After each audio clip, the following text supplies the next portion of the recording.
Good afternoon, world. It's Ivan O'Mara. It's going to be another very interesting video. I just woke up. Well, I didn't really sleep today. I rested for hours. Went to bed around 1 and I just rested till 2 o'clock this morning.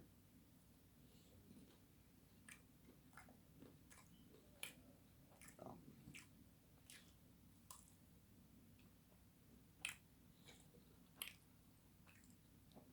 Hope you guys enjoyed my video yesterday.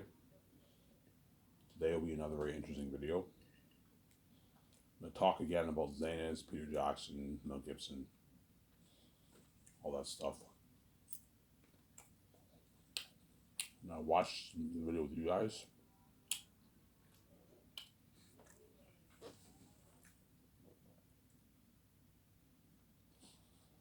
And then around 8 o'clock, I'll go to the store and get my smokes. I got my beer and smokes.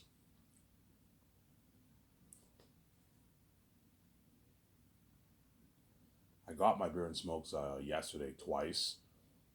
And I have just enough till the end of the month to get a 20 pack for myself.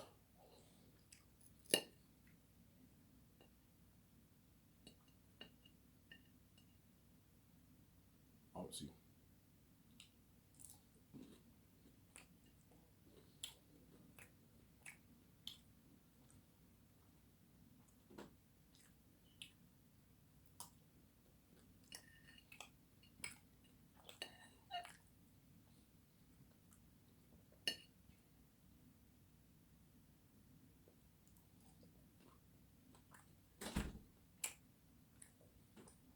Yeah.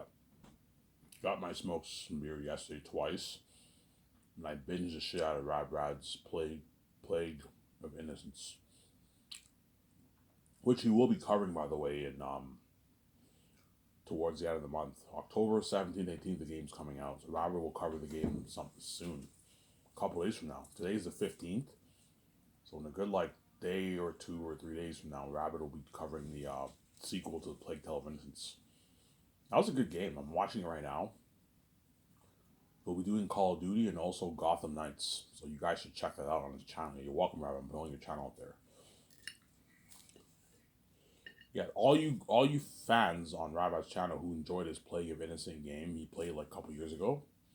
He's doing the sequel to that game this fall. I'm excited for that. This October. Later this month, October, right? We'll be covering that game. So all you fans, you better tune into that. That way he does the whole series, which he will. He'll do the whole series, obviously. He did the whole series of the first one. He enjoyed the game a lot. He'll do the full series for this one. He'll be doing those 3 games before God of War comes out in November. God of War has potential to be the game of the year, in my opinion.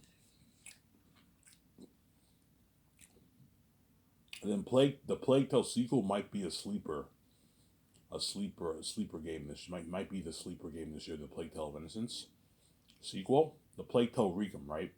That might be a sleeper this year. And God of War and Elden Ring are probably the 2 games for potential for game of the year, in my opinion. Yeah. Dying Light was good. Dying Light 2 was good, but I don't think it was better than Elden Ring. Horizon Forbidden West was good, but it wasn't as good as Elden Ring. I enjoyed Dying Light more than Horizon Forbidden West, to be honest. But Dying Light was not as good as I enjoyed The Last of Us remake more than Dying Light, to be honest. This year is a pretty good year for games, man. Some good games coming out. You have God of War in November on Rabbit's channel, the sequel. You have the Plague Requiem sequel, Plague Tale of Innocence, to the Plague Tale of Innocence. That's going to be a good game. I'm excited for that. And you also have what?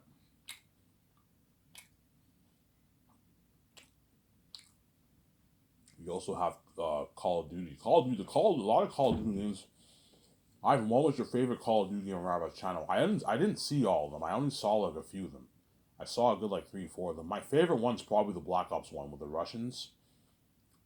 That mission where you infiltrate the base, then to get something. That was really good. The Black Ops one that came out in 2020. That was my favorite Call of Duty game so far. that I've watched on Rabbids channel. I didn't see all his games though. I only saw like 4 of Rabbids. I only saw 4 of Rabbids walkthroughs. Some Sarah. I only saw like 4 of Rabbids walkthroughs. Something like that. Something crazy. I'm not. Yeah, Rabbit played a good, like, I don't know, 8, 9, 10 Call of Duty games on his channel, man. A lot of games. I only saw, like, I could think, like, 3 or 4 of them. Yeah. The one last year was okay. I didn't really like that one. The Vanguard one, I didn't like that one as much. But the Black Ops one, the Russians, that was really good, man. The Cold War, I think. It was during the Cold War. That was really good. That was a really good game. In the end, yeah. That was a really good game, the Black Ops one. And the new one coming out looks pretty good. I'm excited for that. Robert will cover that on his channel. You guys check that out.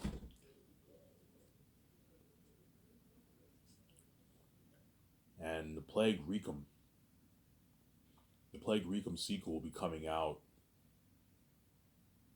in any day now. I believe it's the 17th, 18th. So that means today's the 15th. So that means tomorrow or the 7th. Tomorrow, most likely, Robert will be covering the Plague Requiem sequel game on his channel. Rod will be covering it, obviously. Rod will be covering it on his channel, obviously. You guys check that out. Show you guys some love, man.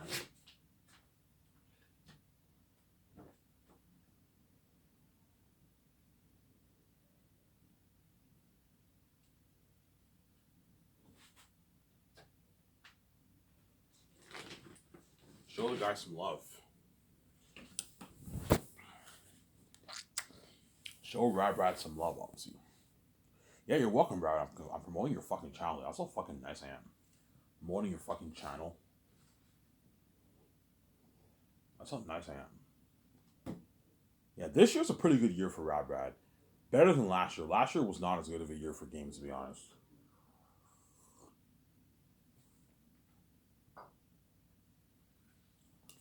Last year was an okay year. Like, last year you only had Hitman, Little Nightmares, Resident Evil 8.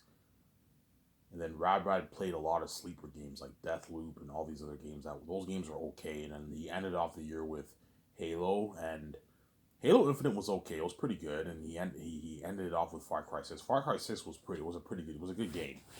But Far Cry 6 is not, I didn't like as much as Dying Light. I like Dying Light better. You know what I mean? This year's a pretty good year for games. You're ending it off with God of War, the sequel, and you have Call of Duty, and you have the sequel to Plague Tale Innocence, the Plague Tale Requiem game. Yeah, it's a pretty good year this year. Whereas 2020 was a solid year for Rad on this channel. That was a really solid year for Rabbit on his channel. It's a really solid year for Rabbit on his channel, obviously. 2020 is arguably the best year Rabbit had on his channel is probably 2013. And then second best year is probably 2020. 2020 was the year when like all the big games just came out, man. It was crazy. I don't know what happened that year, but that was the year when all these big games just came out, man. You had Last of Us Part 2, you know what I'm saying? And you had Ghost of Hiroshima, you had Spider-Man Miles Morales, you had Assassin's Creed Valhalla, you had Cyberpunk, you had Mafia. Like a lot of good games came out that year, man. It was just constant good games coming out. Yeah, that was arguably Rabbit's second best year. I'm pretty sure Rabbit agrees. Yeah, 2020 Ivan was a really good year for me. Yeah, that was a good year for Rabbit. A lot of good games came out that year, man. In 2020. Yeah.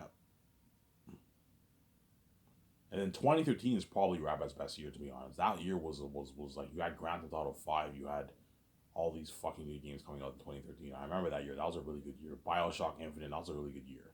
You can argue 2020 was better if you want, but I think 2013 was his best year. But 2020 I think, is Rabbit's second best year for games. Because that was the year when all the big games came out, man. It was crazy. You had like Last of Us Part 2, you had Ghost of Hiroshima, you had Mafia.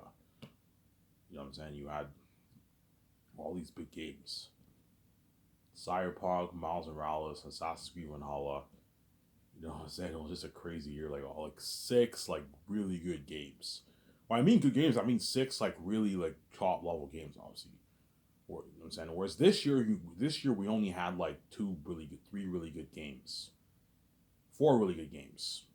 You had Last of Us Part One, right? So you had Last of Us, you had Cyberpunk, Elden Ring, and you had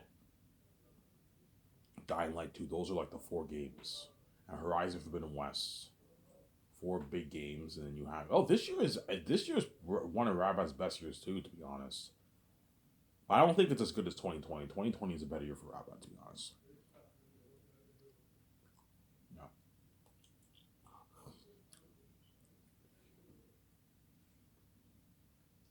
Yeah.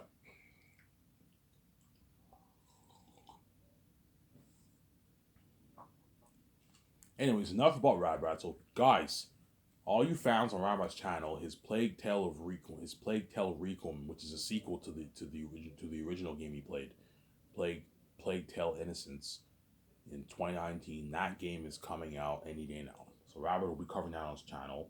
And then Call of Duty is coming out towards the end of the month. I believe on the 28th around there is coming out. So she was towards the end of the month. And you also have Gotham Knights that Rabbit will be covering. He said on his comment. And if you scroll down the comments, Rabbit said he'll cover those three games.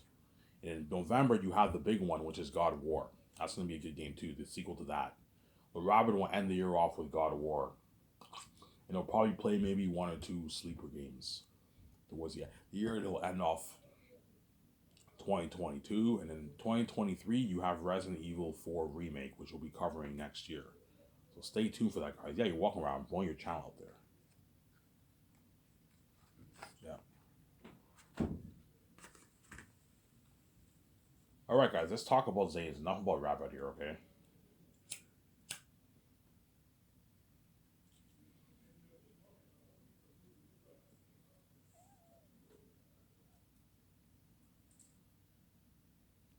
Let's talk about Zanes. Yeah. So my last one Zanes book will be the best.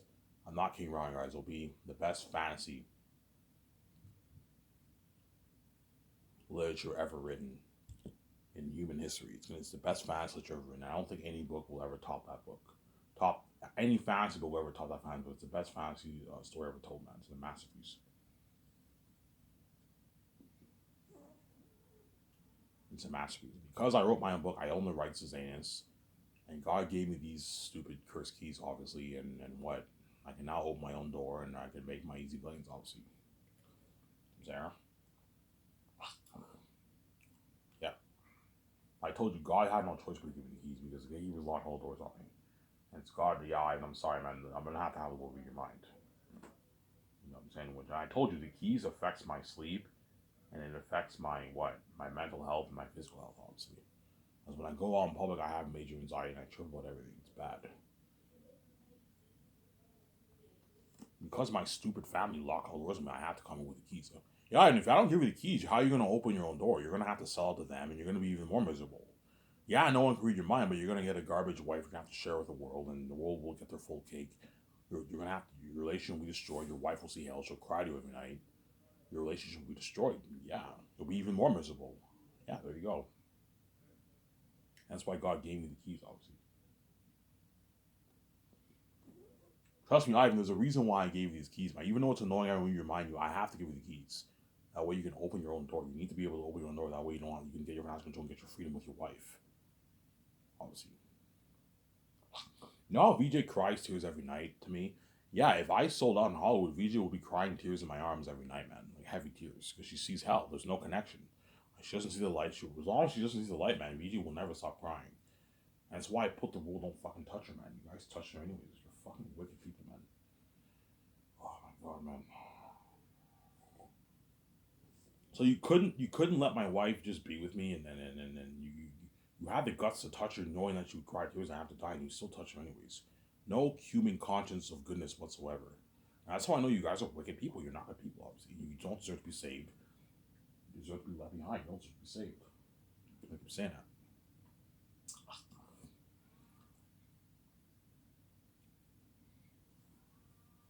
You reap what you sow. You made me pay to be my wife. You're also gonna pay too. When I'm king, you're left behind. You're not saved. You're not saved. You're left behind. You get what you deserve, man.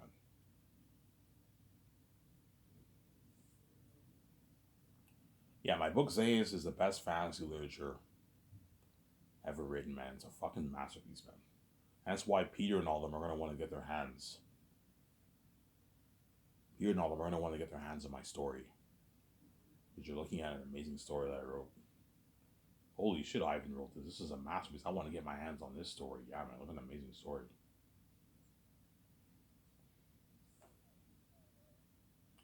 Peter will guaranteed want to get his hands on my story.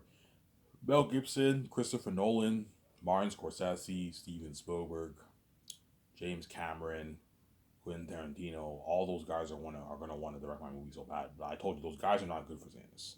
The only one who's good for Xanus is Peter Jackson and Mel Gibson. Those are my top two candidates for what? For the directing job. Directing, executive producing, and co-writing job. Mel Gibson co-wrote Passion of Christ, so he knows about screenwriting. Peter Jackson wrote all his movies. He wrote King Kong. I don't know if he wrote King Kong, but he wrote Lord of the Rings and The Hobbit. So Peter Jackson said in an interview, he said, I like to write my own movies. He said that. Yeah, he's a perfectionist director.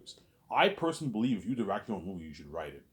If you write your own movie and you direct it, you're gonna get a better movie because you know your story inside and out. Whereas if you direct someone else's movie that you didn't write, chances are you know what I'm saying. I'm not a fan of that. If you know what I'm saying. I think Peter Jackson has to co-write the movie with me. You might tell me, Ivan, you don't need me to co-write it with you, man. Just co-write it yourself. I'm like, no, Peter. I want you co-writing with me. That way you know the story inside out and we get a better movie.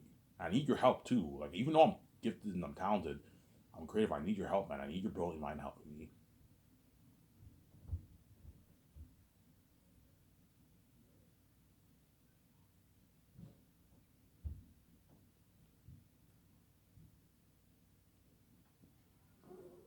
I need your brilliant mind helping me. I need your help.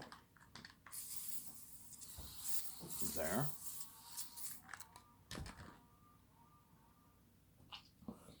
I need Peter's brilliant mind helping me. There. I need Peter's brilliant mind helping me, obviously. And or Mel Gibson. Trust me, when Peter reads my book, he's like, holy shit, I even wrote a masterpiece. This is the best fantasy literature ever written. Yeah, man, you're looking at an amazing story. You're looking at a masterpiece. Really, Ivan? Yeah, man, you're looking at a masterpiece of a story. A fucking masterpiece, man. I wrote an amazing book, guys. I wrote a masterpiece. Really, Ivan? Yes, I wrote a masterpiece, guys. A masterpiece. I wrote a masterpiece. A literary masterpiece and a cinematic masterpiece. Xanus is a literary masterpiece and will be a cinematic masterpiece once I adapt it to the big screen. Look at an amazing story.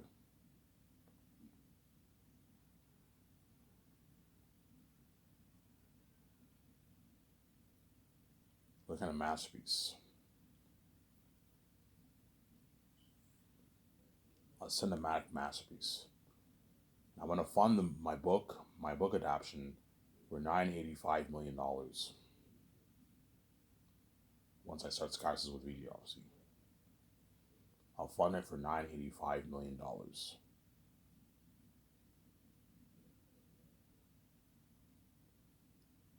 $985 million my Xanus will be all fund for, obviously.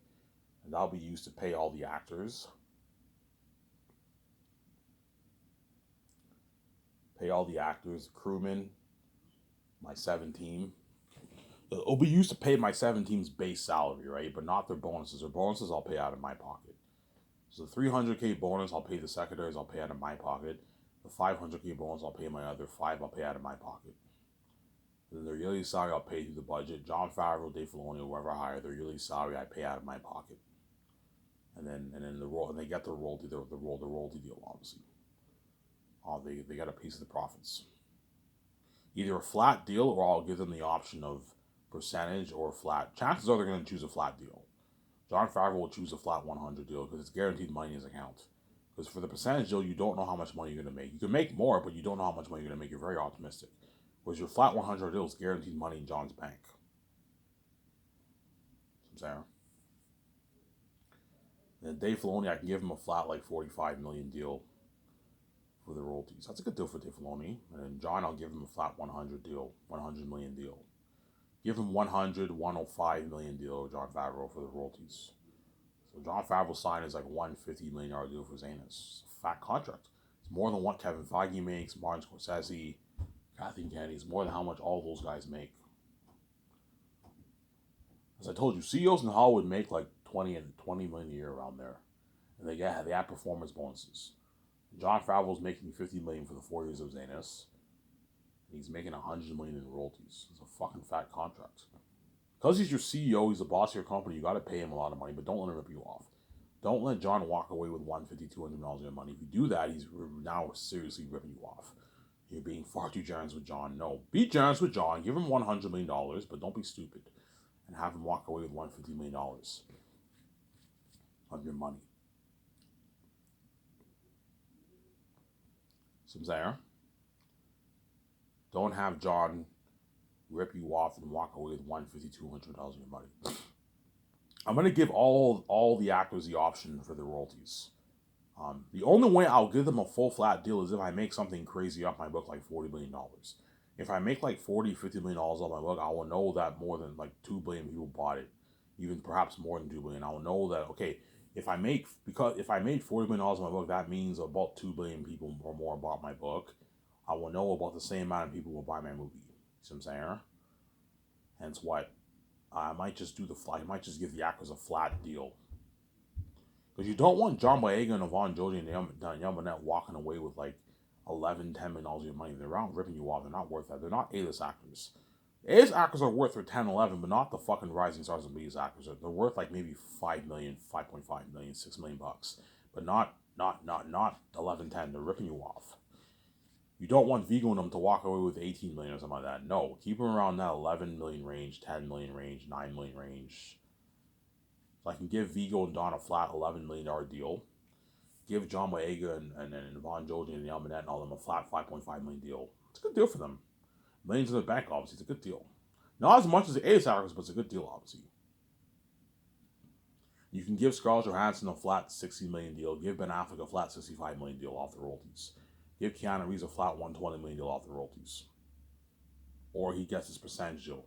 I told you, if you get the percentage deal, if the movie does more, you get less. Don't forget that, right? So you either take Ivan, just give me the flat deal. Yeah, the guaranteed Scarlett Johansson and Ben Affleck are going to choose a flat deal. Because it's guaranteed money in your account. Yeah, guys, if the movie does a lot of money on you, I give you 0.07, you know what I'm saying, you're going to make probably maybe 45 million. You're going to make maybe perhaps 20, 50 million less. Maybe 50 million you might make. I recommend you take the flat deal. Ivan, just give me the flat deal. Yeah. Give Ben his flat 65 million deal for the Grayscape. If I do the Grayscape. You give Scarlett Johansson her flat like 60 million deal. That's a good deal for Scarlett Johansson. They don't make that in Hollywood. Scarlett Johansson, I heard, was supposed to make 30 million in royalties for Black Widow, and I'm paying her double the royalty amount she's supposed to make for Black Widow. And I'm paying her double her salary, more than double her salary, what she made for Black Widow. I'm paying her more than what Hollywood paid her. Yeah, she only made 20 million for Black Widow, and I'm paying Scarlett Johansson like $48.5 million with her salary and bonuses, and $60 million of the royalties. And Ben Affleck, I can pay him a bit more than Scarlett, but I think he's bigger than Scarlett now. I was mistaken. Ben Affleck is bigger than Scarlett, I believe. They're about the same, or he's a bit bigger. He's worth maybe 180 million now. But if he's worth like 200 million by then, Ben Affleck, I'll give Ben Affleck a flat like 80 million.